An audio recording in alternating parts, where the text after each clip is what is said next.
Good morning. Welcome to Natasha Makes. So today we are all about the bucket hat. I've been asked so many times to bring back this pattern. It didn't go anywhere. It's always been on our website. But so many of you have said, can we have that demo again? Can we have that demo again? So that's what we're going to do. This was a pattern I nearly didn't write. It's like, does anybody actually wear bucket hats? Turns out, yes, lots of you do, and that's absolutely fine. So this is not just any old hat, this is the reversible bucket hat with this summer. It would probably be more use if we actually used it as a bucket, but we'll gloss over that. This is the reversible bucket hat. The pattern has been, since I wrote this about a year ago, what date was it? When did I air this? 27th of June last year. This has been, gosh, yeah, this has got to have been our #1 selling pattern. So we're going to have a look at it again. But before that, I have got fabulous fabrics for you to show you this morning. We have got gorgeous, gorgeous, gorgeous from Adita Sitar. Wow, just wow. You've got to take a look at these because I have got cheetah panels galore for you.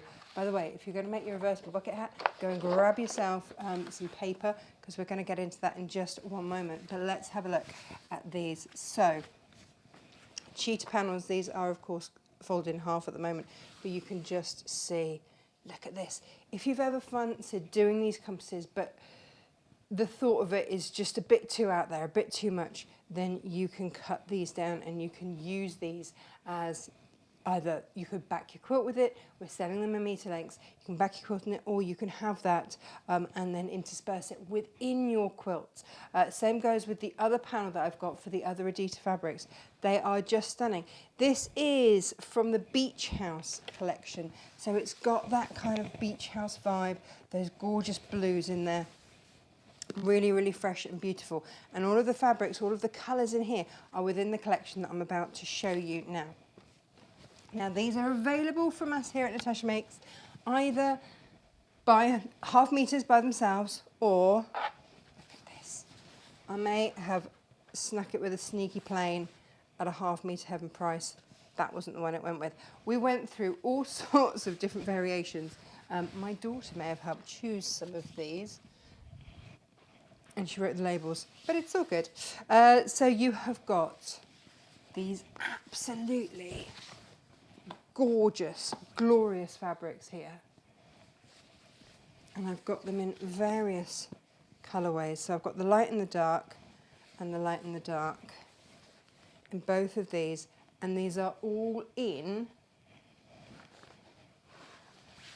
let me show you that cheetah panel again, because it'll start to make sense that they're all in here. And this gold is picked out through there. So if you bundle these and you put them either with the plains, or you can buy this as a collection and then get your cheetah panel as well. It's entirely up to you. Let me move that template before I get confused and start trying to make something else. Just beautiful, just stunning. And again, we've got put some lovely plains with these if you want to buy them half metre heaven style, or if you just need a half metre or a metre or whatever it is, or if you want to have the full collection that we have here, then please do go for it. But they are absolute stunners. I love, love, love her fabrics. They are really pretty gorgeous. Okay, so that is the first Adita Sitar fabric bundle that I've got for you today. I've got others. I have got others for you because this is Adita's, well, it's called Joy. So it's kind of Christmas, not Christmas. You could use it for Christmas if you wanted, but then carry on and have it all year round. So you've got these incredible plaids in these, well, it's pink through to red, and with your 2 different shades of green here. So really beautiful to start off with. Now, I love, love, love stripes and chintzes, just work for me. And so, of course, you've got all of these different greens pulled through in here. And all of these different reds pulled through in here. And they work across the board. So you can, I've bundled these so that you could have this and this, or this and this. So maybe you're doing cushions and you want to have that, that difference, then that's entirely up to you. But then I also pulled this one, which sits across the two, and I put this one with a plain, should you wish, or you can buy it all bundled together. But I thought if you want a plain option to pull this whole collection together, then there it is. But on top of that, you've got another cheetah panel. It's a bit special. Look at that. So again, cut these up, use them individually, back your quilt, whatever it is that you fancy doing with this, or just have these as cushions or whatever to match and have a whole selection going on here. I just adore this. You can see the plaid in there. It's so intricate, so detailed, so beautiful. And again, so easy. I'm all about making life easy, and that's what a cheetah panel does. Stunning, beautiful, effective, happy days. I am all for that. Now, excuse me while I have a little rummage, because I want to show you a few things for today. And I still haven't quite chosen which ones I'm going to use. It's one heck of a choice today. I don't know. The K fabrics came in. I ordered these a little while ago. There's nothing new here on the Cape. A lot of these are classics, and Cape is one of the only designers where we get these classics that I can still get my whole hands on occasionally. You know, it can take some time, but I can. So the thing with the reversible bucket hat was all about having duos, and that's what we've got for you today. These incredible Cape duos. Now you can see in the photos here, I did not hide from that. I've got a beaded stripe or something like that underneath there. And I would love to say that I've got this, where is it? My son, I've made a couple of these, and my son has got one. He took it off to school with him. And where is the other? It just, these get used. These get used a lot, and everybody always comments. So I'm a blue girl. I love blues, so I've picked this. I know a lot of you are too. So this is your Grandiflora in purple, and I've done it with shark's teeth blue. We haven't had shark's teeth in since I did my Everlasting Bouquet with, so this is Brandon's shark's teeth, and then you've got the Everlasting Bouquet, which was the bouquet that I did by fussy cutting flowers out of KFC, the K-Facet Collective fabrics, and appliquing them, because they are the bouquet that never dies, and I really, really love that. So this is one option for you.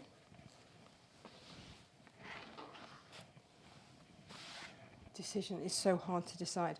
Now, you know my boyfriend absolutely adores orange, so this was his choice. So this is your Millie Fury. Again, absolute classic. And if any of you go to any kind of festivals or anything like that, bucket hats are all the rage. They're just so useful, aren't they? Josh keeps saying to me, can you odor coat it? Can you odor coat it so that you can wear it in the rain? I think, yeah, of course you can. Of course you can. And this summer, I would really encourage that, I think, this summer. So here we are. We've got this version here as well. So that's your Millie Fury Tomato and your Jumble Royal. Now, the feathers have been such a glorious combination. And then I found this to go with it. Now, this is Brandon Mabley's Reflections. And it just had all of these incredible warm tones. So then when I pulled these, Josh was like, well, now I don't know which one I would want. It's really hard to choose, right? Now, whether you're making a reversible bucket hat or whether you just want to have these in your stash as fabrics that just work really beautifully together, I'm not here to judge. It's up to you. Now, Cactus Dahlias in blue. Let's spin that around. And these will be going live on our website throughout the day today. Please bear with us. We've got Gemma on holiday and SJ doing a lot of loading for us, bless her. I just love how this lime in the spot is picked out from the dahlias. Really, really stunning. Oh, You might just be boosting your stash. I don't know. It's entirely up to you how you choose to go with these, but just saying, I've got some more feathers going on here. And the spots, I love that that pulls from there. Just incredible. I was going to demo in this because I thought this was possibly one of my favourites. And then, a bit of a curveball came in this.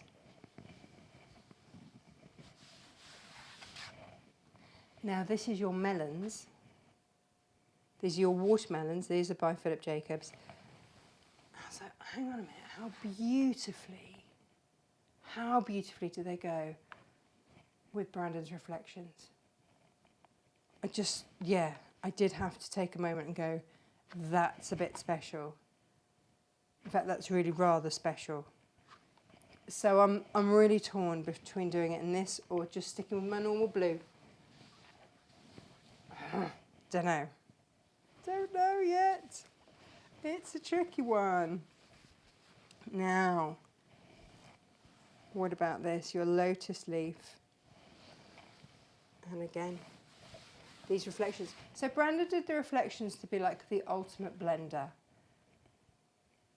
And I think you can just see how that works across here so incredibly well. All of these stunning warm colours all reflected in that lotus leaf there. Oh, just gorgeous. Now, what about Flora? Hi, Flora. And a little bit of your spots. Keith was never going to do spots. He was never going to do spots. And he's like, well, I love a spot. Why don't I do spots? We love his spots.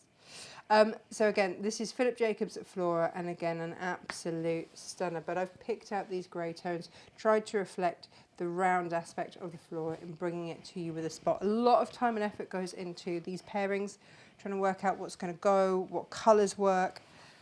And so I kept with that round theme when I paired these. Paperweight was one of the very first fabrics that Kate ever designed.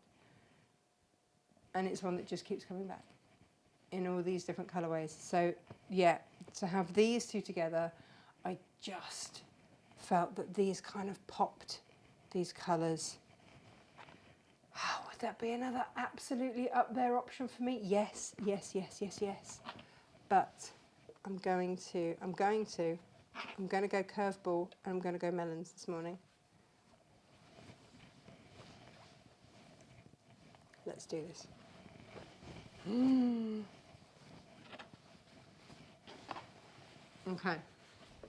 Okay. So let's start from the very beginning. You will measure. This is a big set of instructions, okay? And I haven't made this in over a year, so I am gonna have to go through this with you.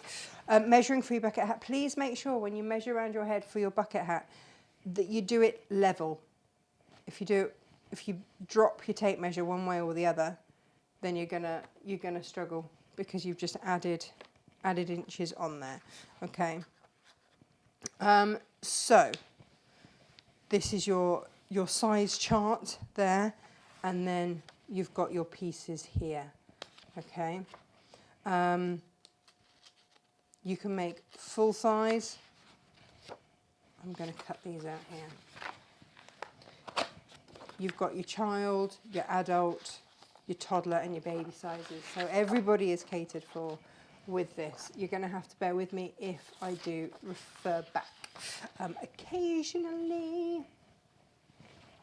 And you can make, like I say, you can make full-size pattern pieces if you wish. If you're doing that, please do make sure that you keep the grain line and everything on there. So the grain line on these is in line with that straight part, on the straight up part on all of these. So let's make these patterns.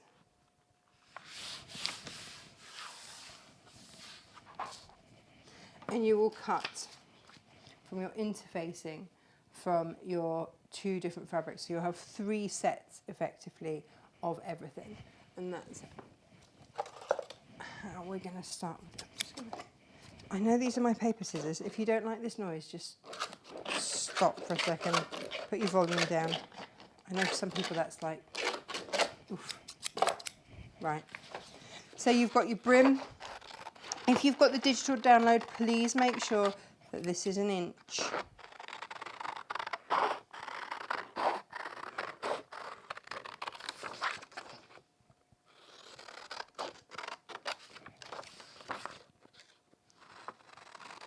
Now, whether or not we'll get all the way through this morning,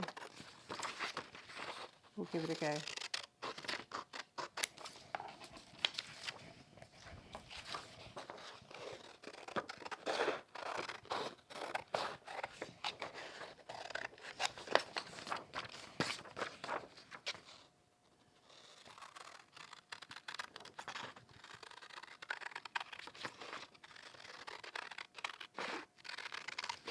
Here we come.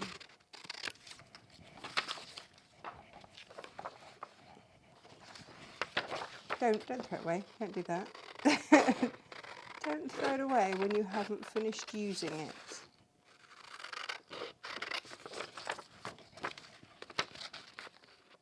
So if you do have, you can do these out of sort of A4. I've got some A3 here. Put those down there. So let's get this. This is my cut on the fold. That's not going to work, is it? I'm going to have to do it the other way.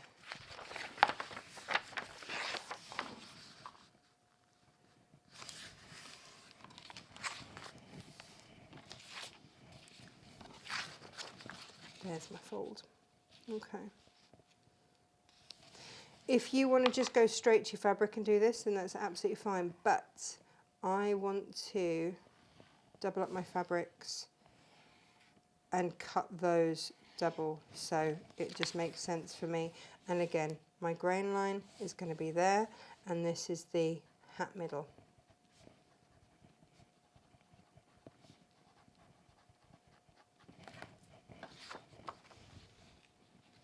Cut on the fold there. Oh, it's all flooding back to me now, just how long all of these took to make.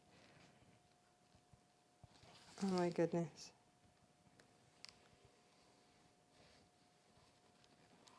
Whee!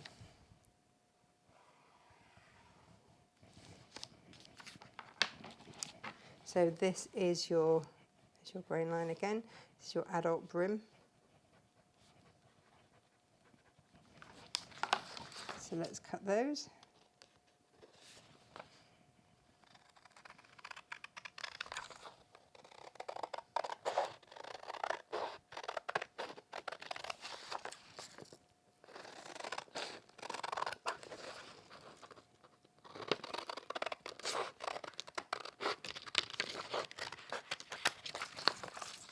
So it's going to take you a couple of minutes just to make these. I'm not going to worry about doing the circle right now. I will cut that on the fold. That's the only one that I'm going to need one of. Out of the rest of these, I'm going to need 2.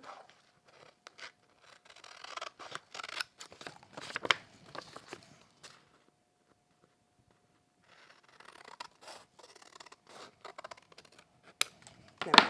Right. So those ones can stand down. These ones can open up.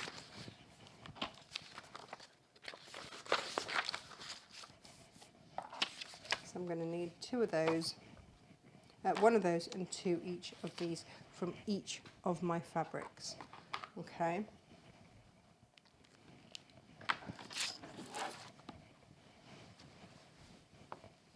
So if you've got these on the fold already, you can cut them right sides together. It doesn't matter. These are all reflected anyway. Now what you might want to do is interface one of these before you even start. You can do that. Or you can cut them separately, interface separately afterwards. I'm going to, for speed, just interface quickly now. Excuse me, I'll have a quick swig of coffee as well. Always helpful.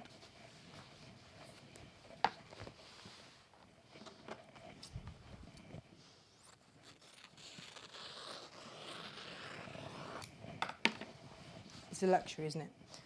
Just interfacing one whole side of fabric. But sometimes, just sometimes, especially if I know that I'm going to use it elsewhere. Like I will use my leftovers of these for linings, for pouches, for all sorts of other things. So I really don't mind interfacing a bigly chunk, as you might say. Or you can just interface these, cut these out separately and then interface afterwards. It's entirely up to you.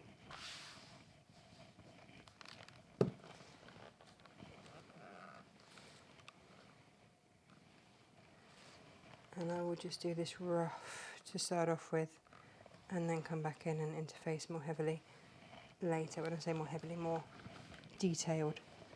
Let's just get a bit of this on now.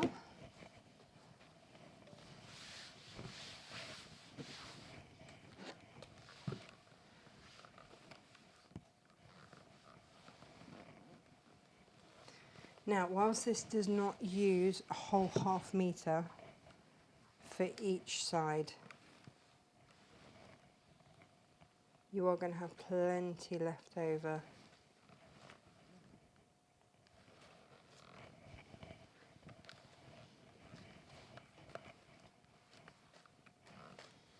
Let's get some of that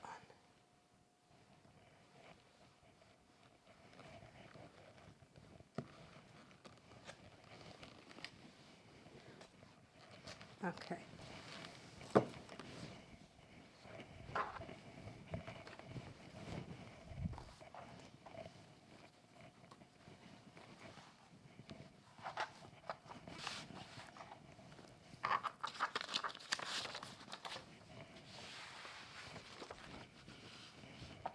So what I'm going to be looking at here is getting my adult brim here, my adult hat middle there, and then I will cut that on the fold somewhere. If I move that over a little bit, then I can fit that in there. And that's actually all I need. If you want to fussy cut, then you can. No problems with that at all.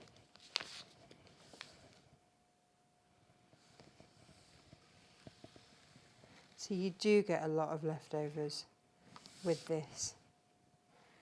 But it was also more than a fat quarter.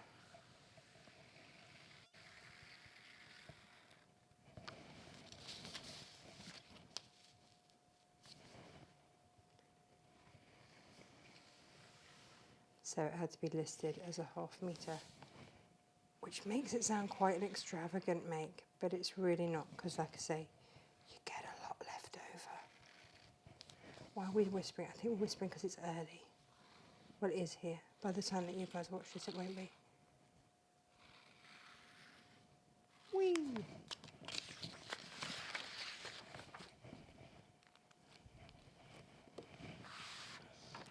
Here we go.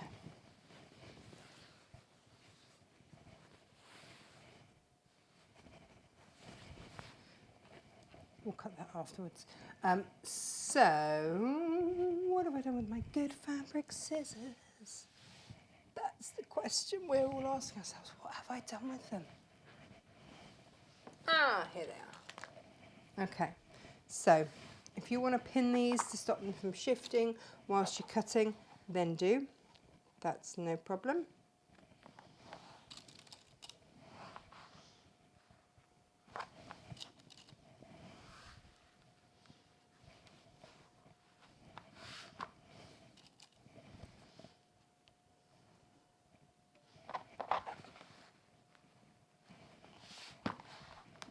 Okay.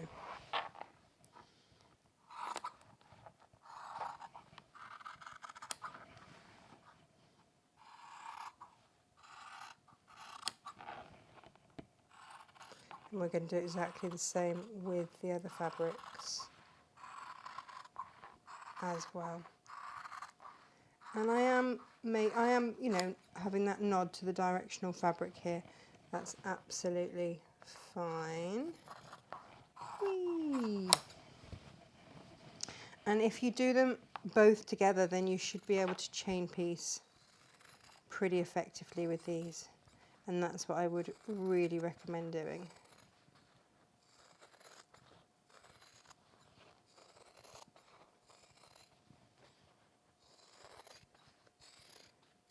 There we go.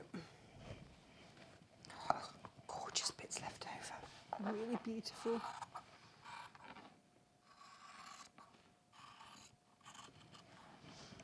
Now, if you were cutting these all out individually, then you didn't need to make them into full-size templates. You could have cut them like I'm going to with my circle, just on the fold themselves.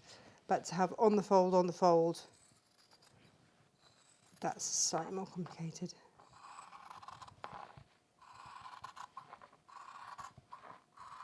I've wanted actually to make some more of these for such a long time. But it's time for me. So to actually get the chance to make another one this morning is a bit of a luxury.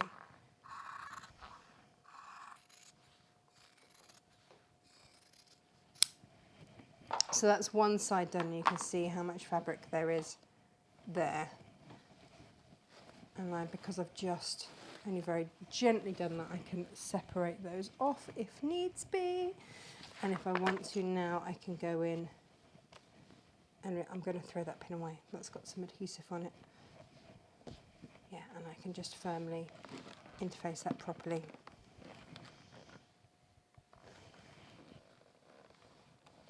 And actually, I mean, I wasn't very careful about how I cut that, but that has been fussy cut really quite beautifully. I'm going to congratulate myself inadvertently there for a fabulous job well done.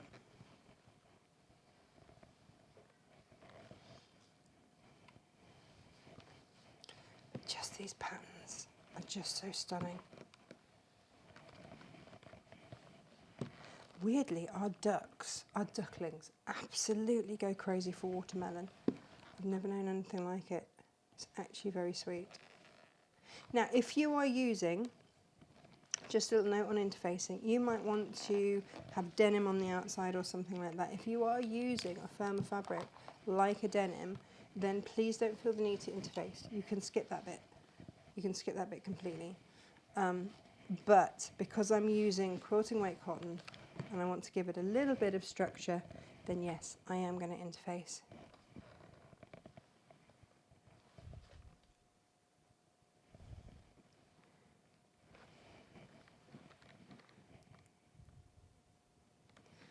So let's get those done like that. And then we'll just cut out the other ones. And then I'm going to have to look at what I do. What do I do next? What happens next? I think I have a clue, but we'll see if I really do. So we are starting to get all of our pieces together.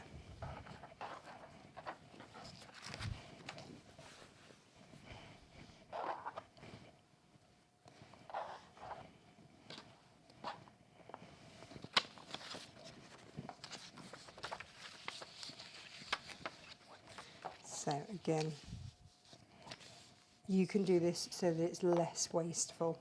I'm being a little bit decadent, aren't I? Please excuse that.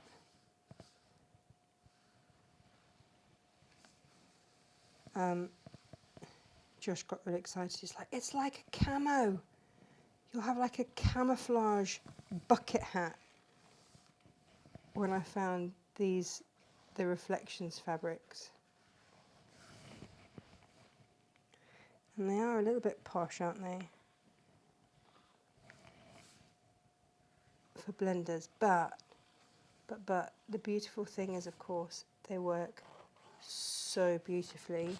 Because Brandon is part of the K Facet Collective, they work so beautifully with all of the colourways that the K Facet Collective work in. So every time they bring out a collection, what you tend to find is that they will always have certain sort of colourways that they work to, which you might not notice immediately, but there'll always be a darker one, there'll always be pastels, there'll always be blues, there'll always be reds. And so these, there's no accident that when I was trying to find a contrast that would really work, that it was these that I went to in quite a lot of the pairings. Now we've popped a little discount on these pairings for you, just, you know, because we're nice. I'm just going to pin these together as I cut.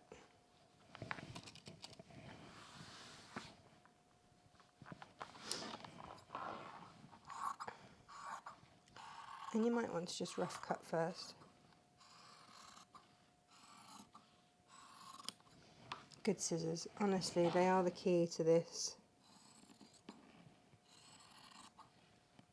Dressmaking scissors work really nicely just because of how they're made. You don't have to lift them, the fabric off quite so high. All of that can now go to one side.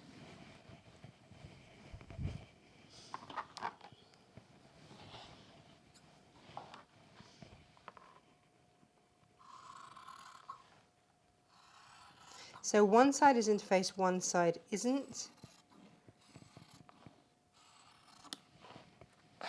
But we do have a top, two hat middles, which are these smaller ones, and then two brims.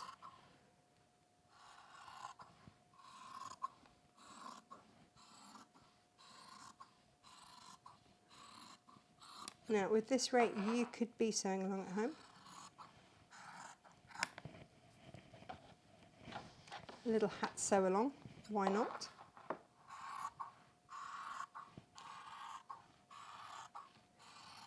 And we do a sew along once a month as part of the members. That's why this is a pre-record, because we've got the block of the month members Zoom today.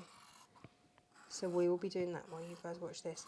But we do. So if any of you are interested, then the Zoom sessions are $6.99 a month. Now, for that, you get access to all of the videos. And within the members area, so if there we've got two, let's rewind, shall we? We have two different member sections. We've got the Natasha McCarthy designs, and within that, there are all sorts of videos about how to make things. Any templates or anything can all be downloaded, but it's a video step-by-step tutorial on lots of different makes. And this will go up there for the bucket hat as well. And then you've got access to it anytime you like, you know where to find it, and it's all good. So instead of buying this pattern, you would be able to download all of those templates, and you've got it for the entirety of your subscription there. You've got access to all of these. So for the price of one pattern, you get access to a lot more, a huge amount more. We do a Zoom call a month. This month's Zoom call, actually, we're going to have Lisa Chandler and some gin going on. So we get a Zoom call month where we just have a chat, find out how everybody is, what everyone's been up to. If anyone's made anything, then it's like a show and tell. You don't have to. Lots of people just stay off camera. It is entirely up to you how you want to do these sorts of things. But it's there as an option for you. So we do have that. And then, like I say, you've got access to all these different patterns that is, being built on month after month after month. You get new ones added in there. So your value of your subscription just keeps increasing for the price of one pattern. And you also get different deals and discounts and stuff like that at Natasha Makes.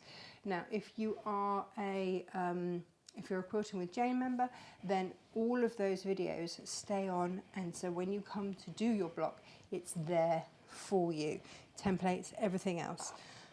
All in one place. You don't have to rummage through YouTube or anything to find it. They are all in one place. Right, let's have a look. So we have done all of this bit. Now we are going to take the top round pieces. I'm going to fold them in half. I'm going to fold them into quarters. Okay. And we're just going to make little notches just so that we can keep track of where we are.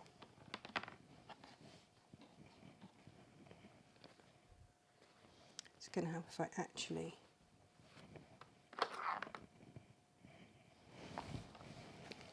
or if it's going to show up better, just mark it. You just want to be marking on these quarter marks so that you know where you are when you come to pin. Same here.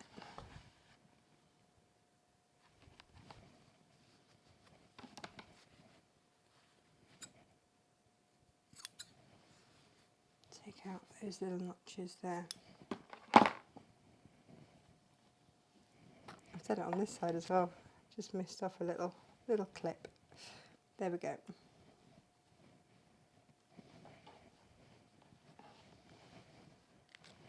Now with these, we are going to sew these right sides together. That's going to help.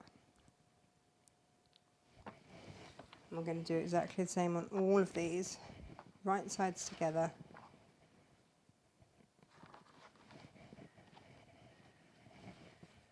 And this is what I mean by you can chain piece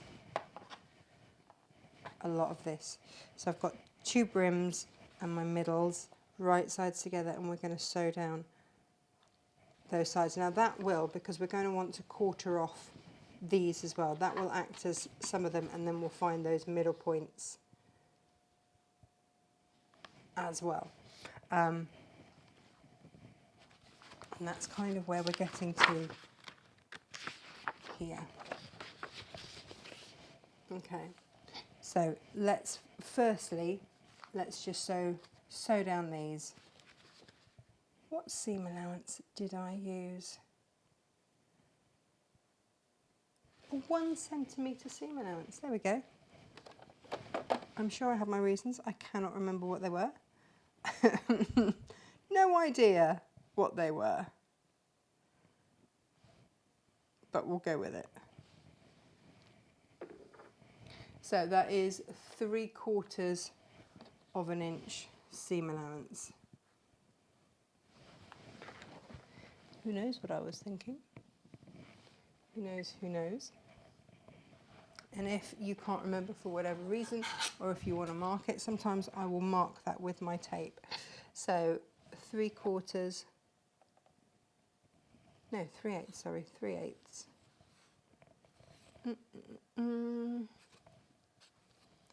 Is going to be just in between there. So I'm just going to check.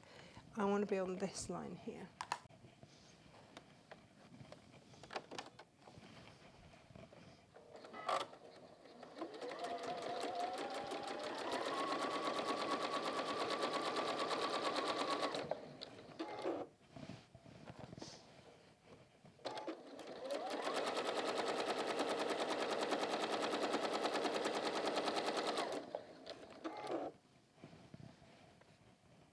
No, I'm going to come round and, like I say, chain piece on these.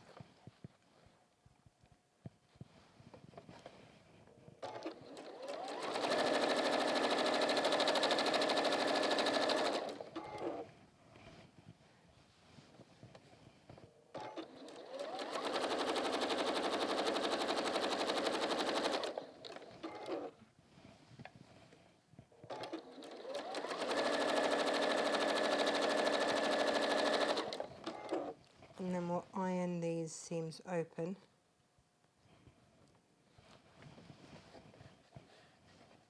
I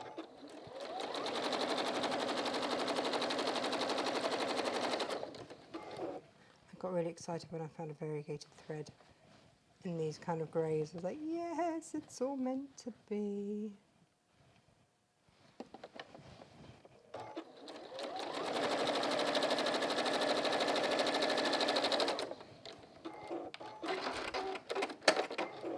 Okay, so that's one of those done.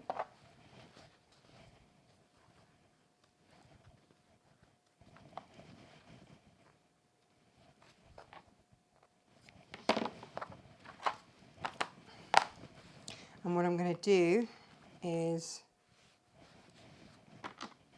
notch just top and bottom.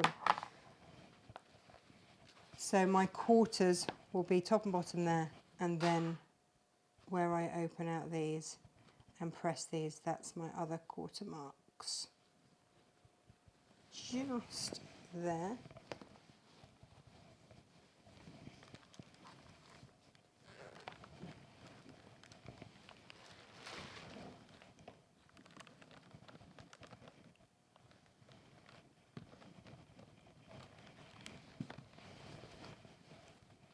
You can see this is already starting to get a bit of a shape going on, which I just love.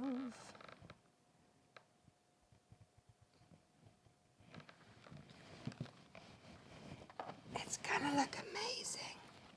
Look at that. Oh yeah. And again, with the brims as well. The middle of the hat and the brim, all the same. We're just gonna notch.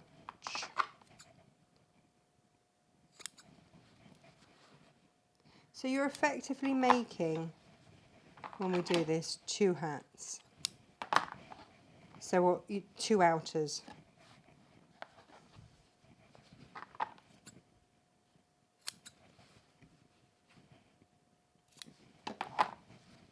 So notching everywhere.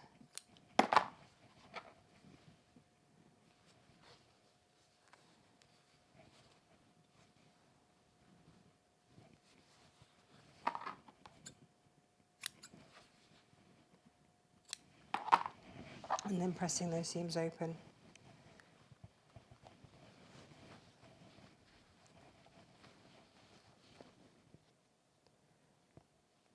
And then we can start to construct. That is then everything done, and then we can start putting everything together.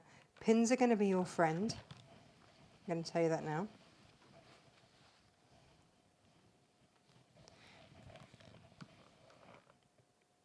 So it might be a little case of do as I say, not as I do. You know me and pins. But these can be, this is what I love about the bucket hat, is these can be, oh no, come on you. Not in here, not today. How did you get in? Who let you in? Oh, off you go. These can be as wild and wacky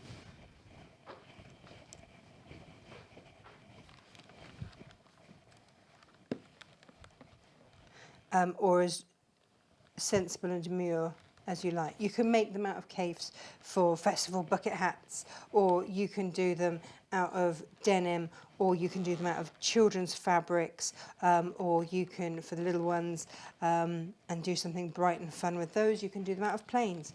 You could eau de coat them and make them waterproof. You could make the brims slightly longer and just extend that. In fact, someone did ask if you could make the brims bigger. Absolutely. Just on that, if you want to make the brims longer, just carry it on the outer side to make a longer brim. That's all you need to do. So you can adjust the pattern should you wish. Just elongate, but just do with whatever you do for one, do to the other. Don't elongate it into the smaller side, do it from the outer edge. If you want to elongate it and make that longer, then do.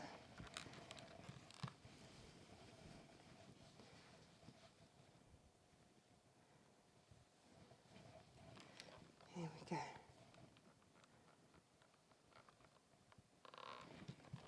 Okay, so we've got everything pressed. We've got a great big pile of things here. And this is the pinning stage. So we're going to put our brims to one side.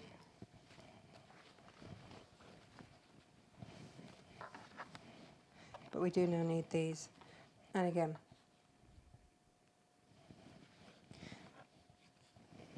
we are going to pin. How many pin cushions I've got on the go today? And we're going to start on this top edge. Okay, so this is where we attach the brim. This is where we attach the top of our hat.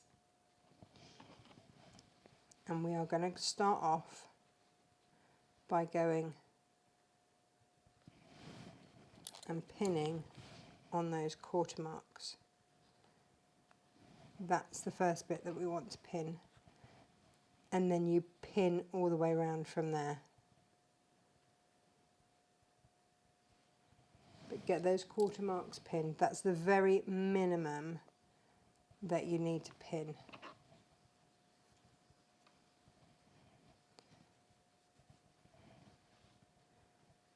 So your seam acts as one of those quarter marks.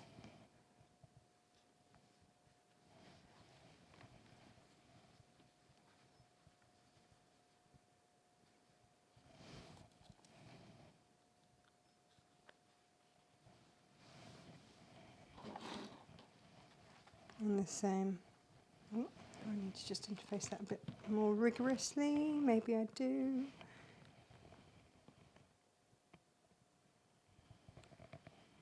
I did rush the old interfacing stage quite a lot, didn't I?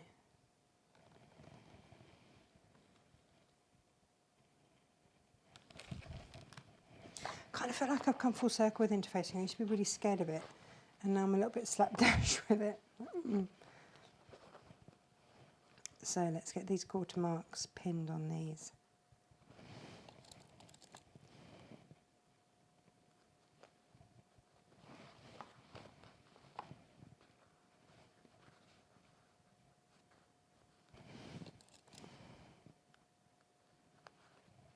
There we go.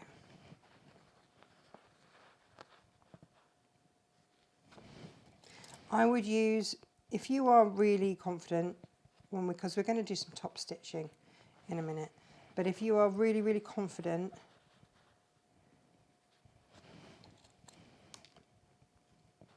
then you can use a contrast thread. If you're not, use one that's going to blend.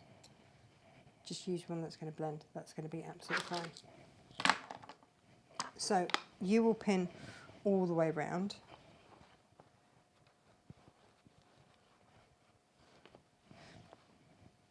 I'm not going to for time, obviously. How many pairs of scissors did I actually end up with in the end?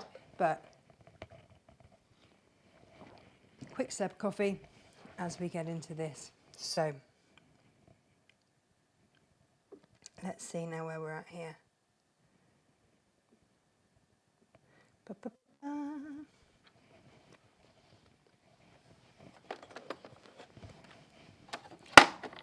If this is going to be easier if I take that off or not. We'll see, shall we? Not sure. Not sure. So, again, we're going to go on the 1/8 of an inch, 3/8 of an inch seam allowance. And let's go gently. If you want to baste this, do this with a long stitch and baste it, then do.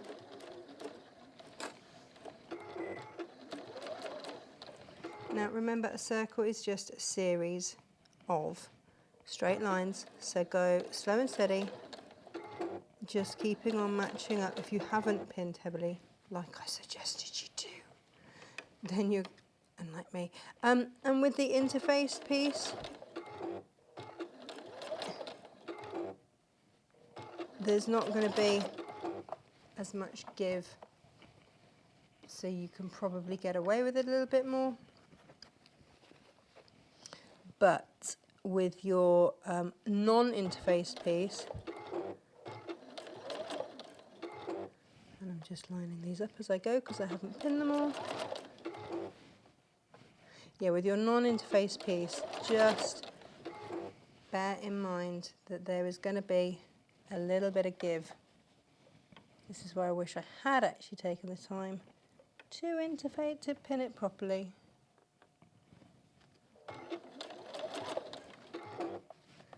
But as we're coming around, I'm at my first quarter mark and it's matching. This is good. This is good. This is what we want. Now, what I might just do whilst I'm here is just pop on more couple more pins in, just to make life a little bit easier as I come around.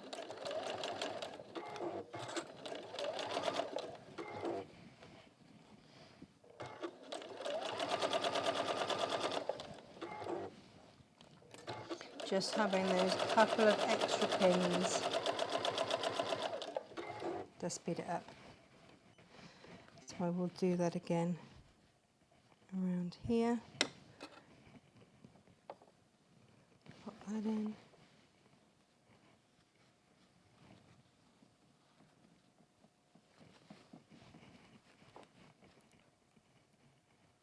Yeah, I think it's probably a false economy for me to have not time-wise pinned these heavily in place. But there you go. It's me thinking I can get away with it. No, just do it properly.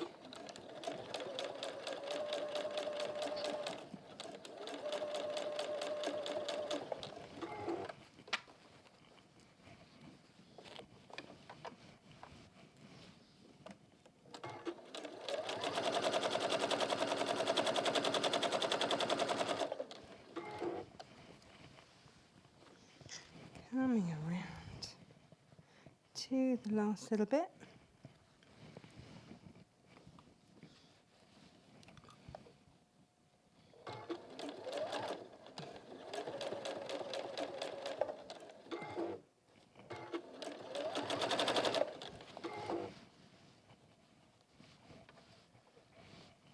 Is it all going to sit together? Yes, it is. And I'm just moving that straight a bit, that middle bit of the hat, just out the way.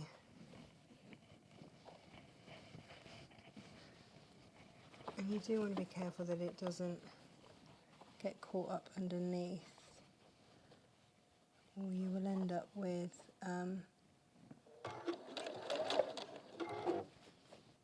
just little pleats, little twists, which you can sort of sew out the way. It's not the end of the world. I'm going to pin the other one. I'm not doing this again. Lesson learned. Pin it properly. There we go. And I've just gone past my initial bit there. So let's learn from that one. And you can pink all the way round. Yeah, I've just caught it in a couple of little places. So I will just unpick a little. This is what I mean. I could just feel that catching. So let me grab a quick unpicker. And again, this is purely because I didn't pin it properly. Please pin it properly. It's a false economy not to. I've just caught in a little pleat there and there. Now, like I say, if you want to, you can't really see that from there. If you want to, when you do these hats, if you want to baste stitch around first and make sure that you're happy with it, go in with that longer line. Absolutely, you can do that. That's no problem at all. Just going to come back in, make sure.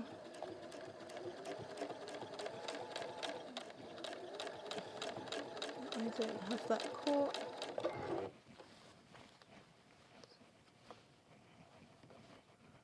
There we go.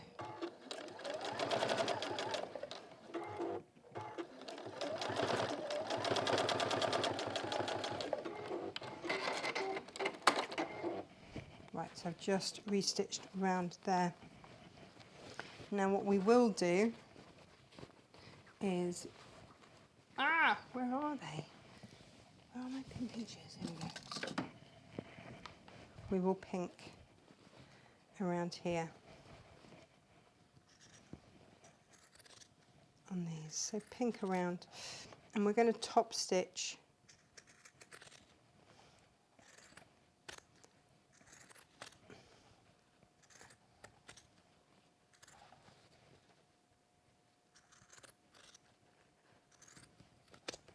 yeah, please. I'm gonna make a plea that you do take that time to pin, because otherwise you can see I've got a bit wobbly in places.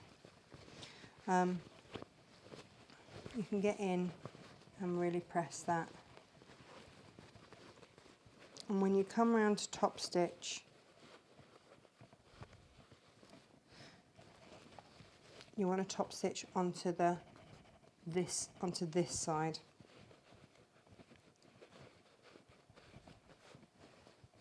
As you go around. So we'll do that in just one moment.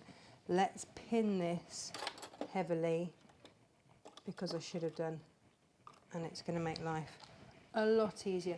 And also, because this one isn't interfaced, you're cutting on the bias all the time. So when you pin these, go really gently. Don't sort of pull it or anything like that.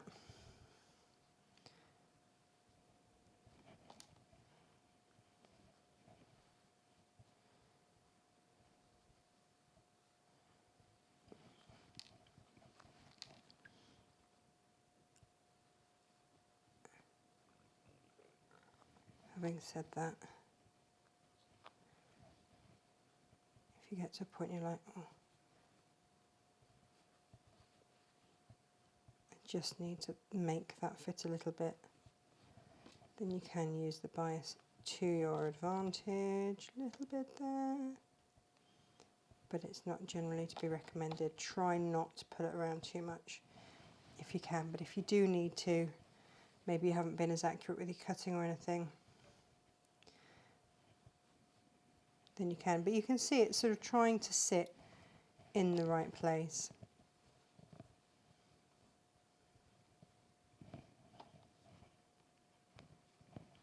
But as we've all just seen, sometimes it's the do as I say, not as I do thing, isn't it? It's a false economy of time to not pin this well as you go around. So let's do this one properly.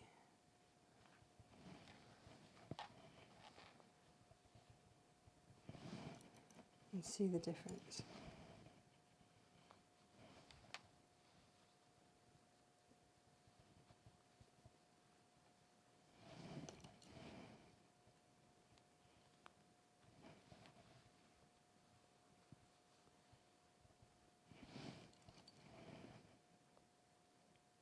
Okay. Last little bit.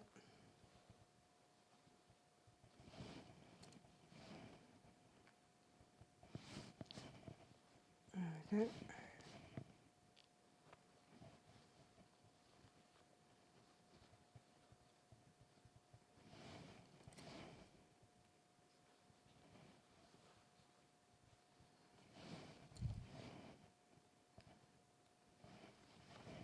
Okay, so we can now sew around there.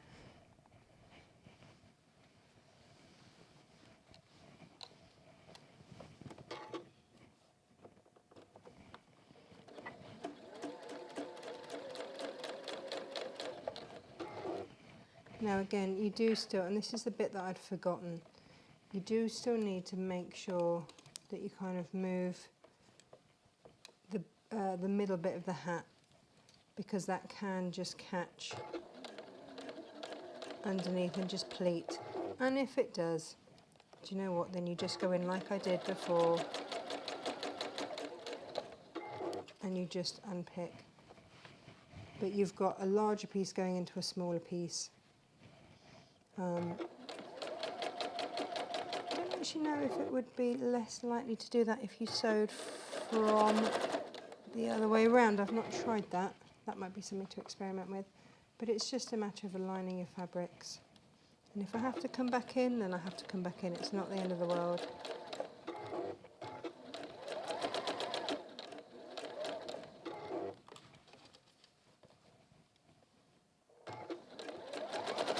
But you can see how much quicker, how much more easily the sewing is happening because it's pinned. So yes, I'd forgotten that. I'd forgotten that, yeah, there's no shortcut to pinning on this. Just pin it. Just pin it, you'll get a better finish. The end.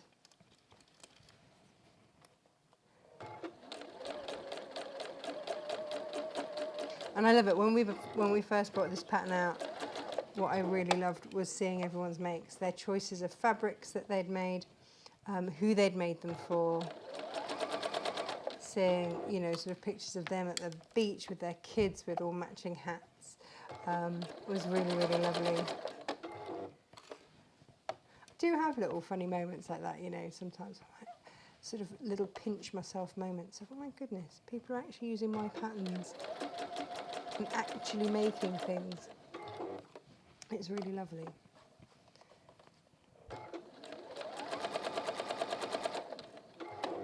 But yeah, this was actually on one of the Zoom calls that I was asked, could you just re-demo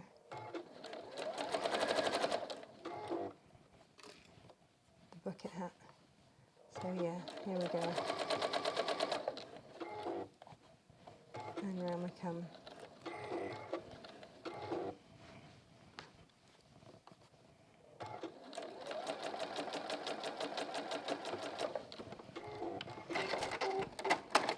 There's two ways, you know, with this one, you can go in and sew, but I have already, I've caught another little bit there. Might have to undo that little bit. I'm not going to have done that on there. So you can either top stitch and then trim back, or you can trim back and then top stitch. It's entirely up to you. But I can just see that I've caught a little bit. Oh, what was I thinking? Why didn't I just do this properly in the first place? It really is such a false economy, isn't it, to have not done it properly in the first place. And all I've done is just catch, can you see, just catch that lid there. So I will just unstitch that a little bit.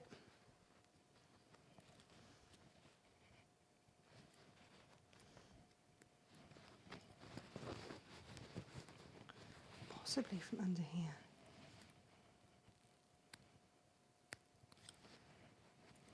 Someone said to me the other day, my goodness, that unpicker looks like an absolute beast. And they're right, but my goodness, it's good. Because you can just tickle your stitches. Like so. And get them unpicked. There we go.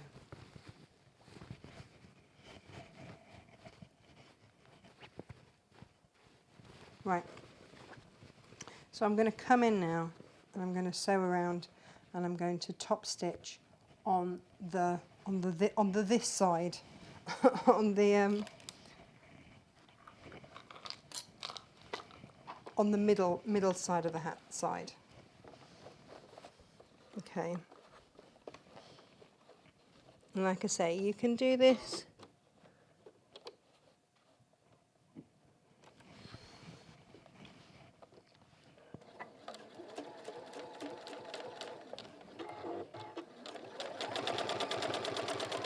you can trim back and then do this, which is my preferred one.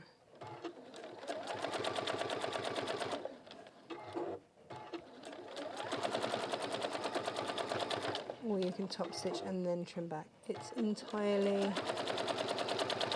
up to you.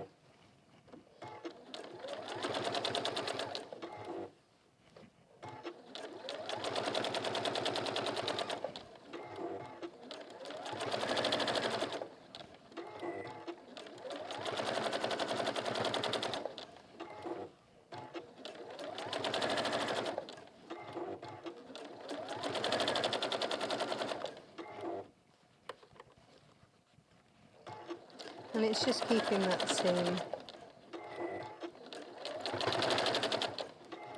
out the way into one side and lying flat. So of course what we do, there we go, and so it starts.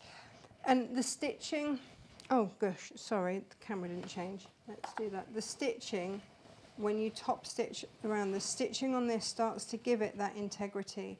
And you'll notice this, when we start to put everything together, and then when we sew, we're going to sew in rounds and rounds and rounds and rounds and rounds. let's do this properly this time. Sorry, that didn't do it. Right, so with the other one, I trimmed back before I top stitched round. If you don't want to do that, then that's fine. You can sort of trim it back afterwards. Again, there's no hard or fast rules here. You know, it's whatever's going to work for you.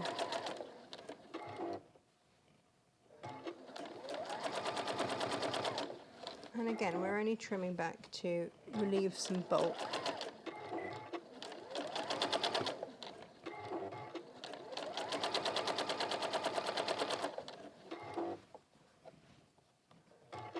So again, as you can see, I've got the centre of my hat here, and I'm top stitching onto the brim, onto the middle hat side.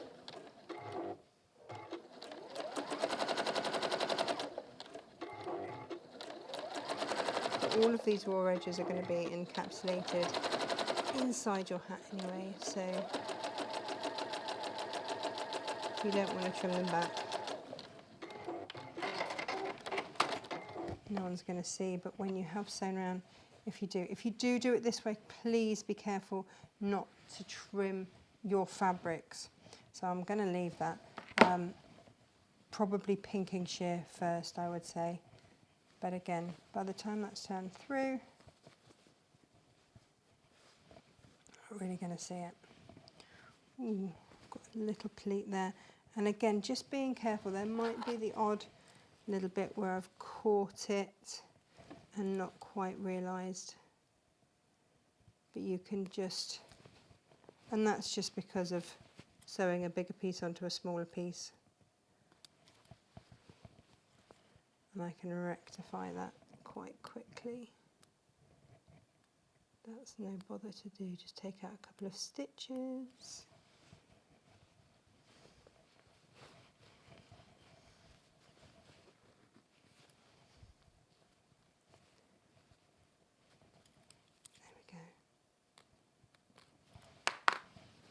And just re-top stitch without that crease in it.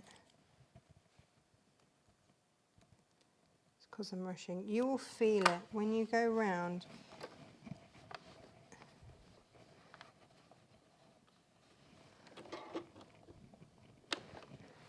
Then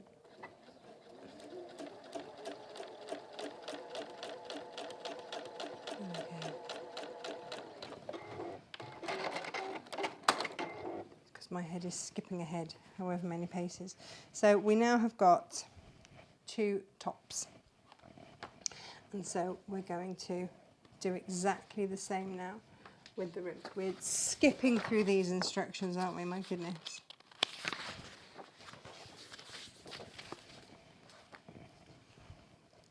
So we're going to do exactly the same. So right sides together. And if you want to keep seam to seam, then you might want to do that, rather than having seams all over the place.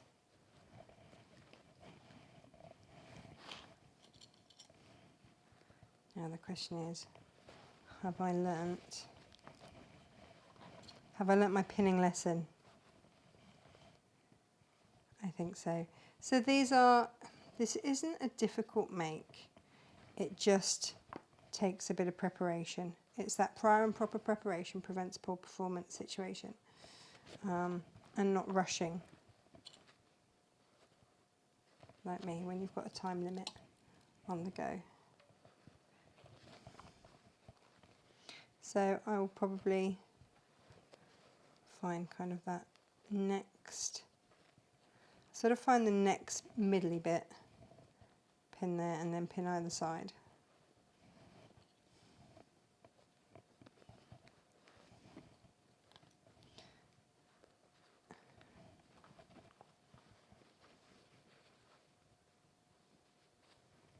So middly bit, and then it's just sectioning it off, isn't it?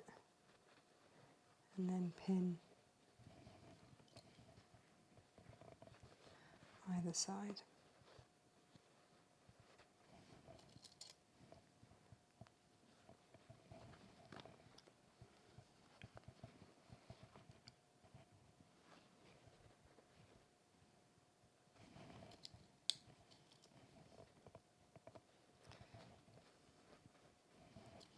But it is, and you'll get into a rhythm of it, because you'll do one, then you do the other, one, then the other, top stitch, all good.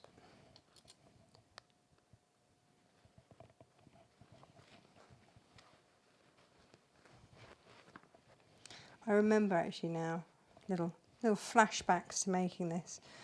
When I made it, I couldn't decide when was the best time to pink. So I remember being in two minds about it then. When is the best time?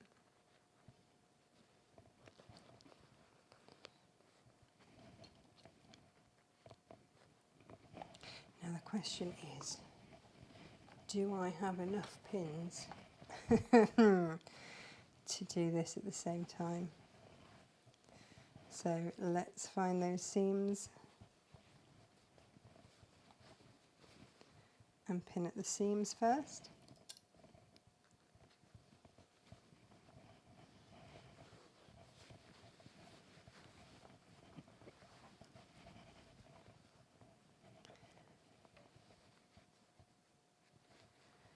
And then pin all the way around.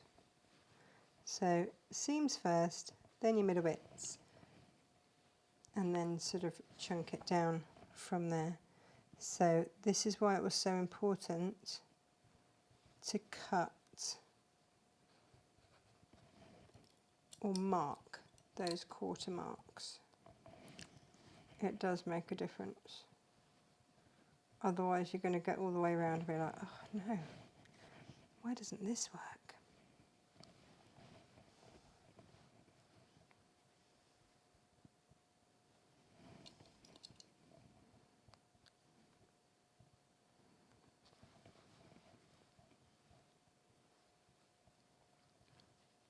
But as you saw earlier, it's really worth taking that time just to pin it properly.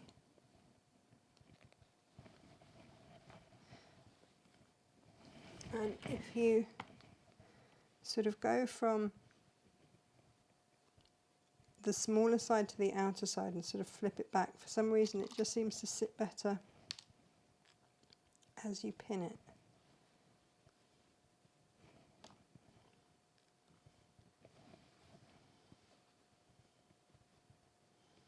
Just sort of sits into that place that you're going to need it to be. So look, this is my middle bit here, and I'm going to flip it to the outside edge.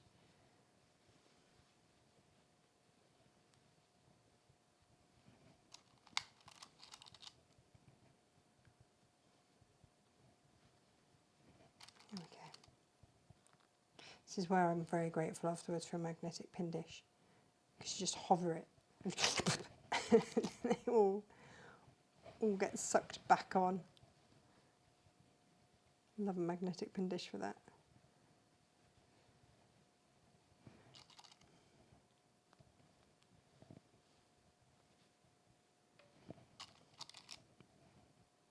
Okay.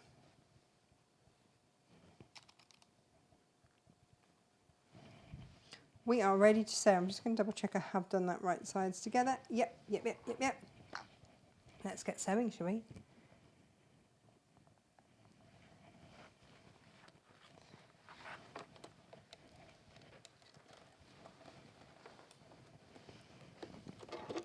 Now I tend to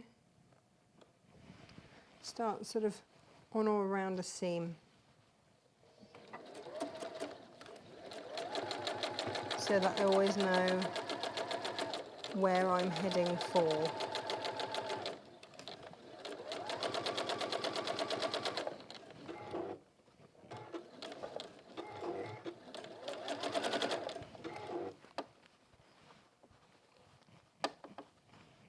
Now this time around, what I do have is my larger side on top, which kind of makes it easier just to ease out any little creases that might come up.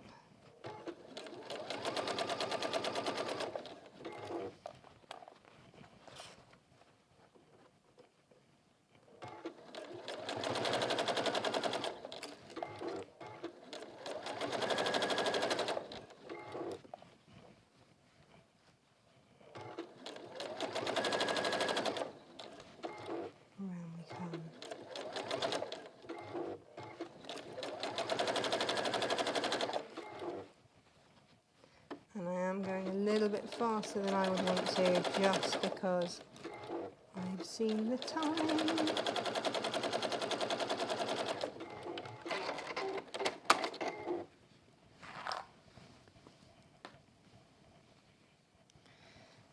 So again, there you go. That's the joy of your magnetic pin dish. So,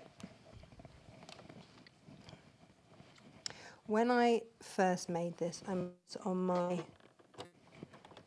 my semi-industrial, which just does a straight stitch, but it doesn't have the capability to take this bit off. So I didn't have this angle to sew it at. It's much easier. And all I'm doing to try and make sure that we don't crease anywhere, just sort of ironing it out with my finger as I come around. It's not always going to work, but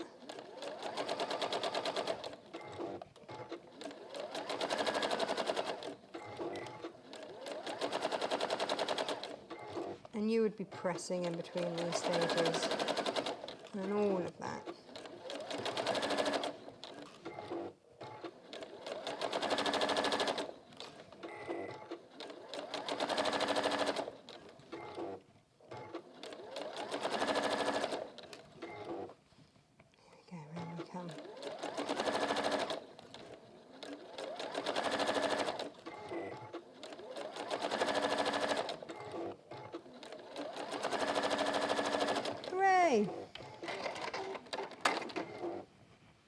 I'm going to say pink now. I am going to say pink, pink, pink, pink, pink. Pink round now, yeah, for sure. And in pinking, you're just also just checking your stitches, checking you've caught everything, checking you haven't got any pleats anywhere where you've just nip tucked, anything like that.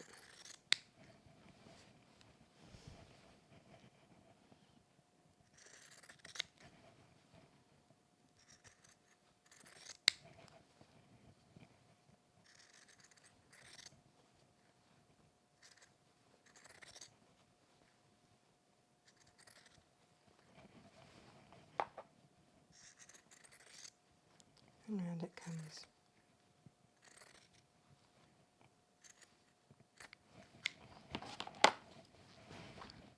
And then we can just top stitch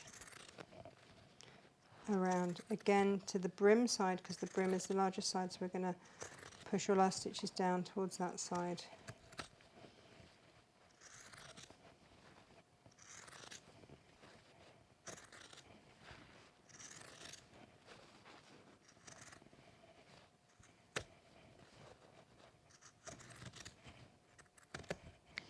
So let's say that we've done that. Let's say we've top stitched both sides.